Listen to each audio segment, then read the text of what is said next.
تعالوا نعمل رز بلبن بطريقة المحلات. الطريقة سهلة وبسيطة وكمان طعمه جميل جدا. يلا بينا نسمي بالله ونصلي على الرسول ونبدأ. بس قبل ما نبدأ ما تنسوش تشجعوني بلايك حلو منكم كده وتعليق تصلوا فيه على النبي يرفع لي الفيديو. يلا نسمي بالله ونبدأ.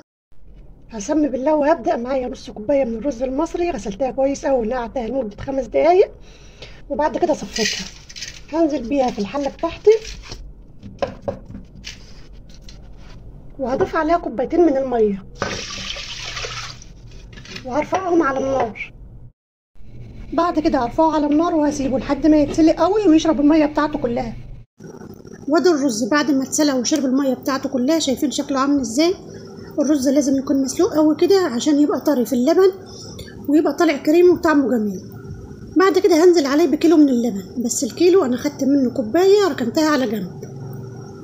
هديله بقى تقليبه عشان الرز يفك كده في اللبن وهسيبه يغلي. مش شرط اللبن يكون سخن معاكي، كده كده احنا هنسيبه على النار يغلي.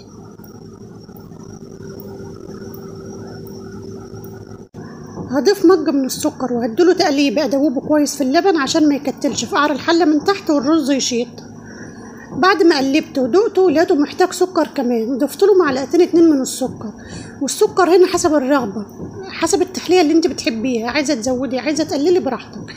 بس كميه السكر اللي انا ضفتها على كيلو اللبن كانت مناسبه جدا، تحليته كانت مظبوطه جدا، لا هو مسكر قوي ولا هو دلع.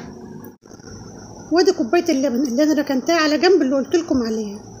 هضيف عليها 3 معالق كبار من النشا، 3 معالق ملانين.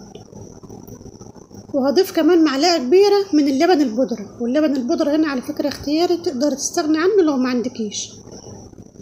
هضيف كمان 3 معالق كبار من الكريم شانتيه، وهو ده سر طعم الرز واللبن بتاع المحلات، الكريم شانتيه. هضيف كمان ربع معلقه صغيره من الفانيليا، ودي فانيليا سايبه انا بجيبها من عند العطار. لو عندك الاكياس حط كيسين او 3. اهم شيء قلب الكلام ده كويس قوي عشان النشا ما يكتلش في الرز بلبن. بعد ما قلبته كويس بالشكل ده كده، بعد ما دوبته كويس نزلت بيه في الرز باللبن. انا هنا هديت النار خالص ونزلت بيه مره واحده لان انا كنت شغاله بايد وبصور بالايد التانية فما كنتش عارفه اعمل ايه. رحت مهديه النار خالص ونزلت بيه مره واحده وقلبت بسرعه بالشكل ده كده زي ما انتوا شايفين. فلو انت بنوته لسه مبتدئه في المطبخ ما تعمليش الحركه دي عشان الله لا يقدر ما يكتلش منك ويبوظ. اهم شيء بس في المرحله دي قلبيه كويس عشان الرز باللبن يبقى طالع ناعم كده وكريمي وجميل معاكي. هديت النار وخليتها اقل من الوسط شويه عشان ما يشطش من تحت، وهسيبه يغلي حوالي 5 دقايق لحد النشا ما يستوي فيه وبعد كده هنزله. تعالوا بقى نغرف. شايفين بسم الله ما شاء الله الرز كريمي وجميل ازاي؟ تقدري كمان بدل الفانيليا تضيفي فص من المستكه، تدقيه وتنعميه وتضيفي له الرز باللبن، بيخلي الرز باللبن في حته تانية بصراحه. بس انا ما كانش عندي فضفت فانيليا او ميه ورد. بعد ما عبيته في الاطباق هغطيه وهسيبه على الرخامه حوالي 2 ساعة وبعد كده هدخله التلاجة، وهو ده اللي هيعمل الوش المكرمش للرز باللبن بتاع المحلات. جربوه بألف هنا وشفا.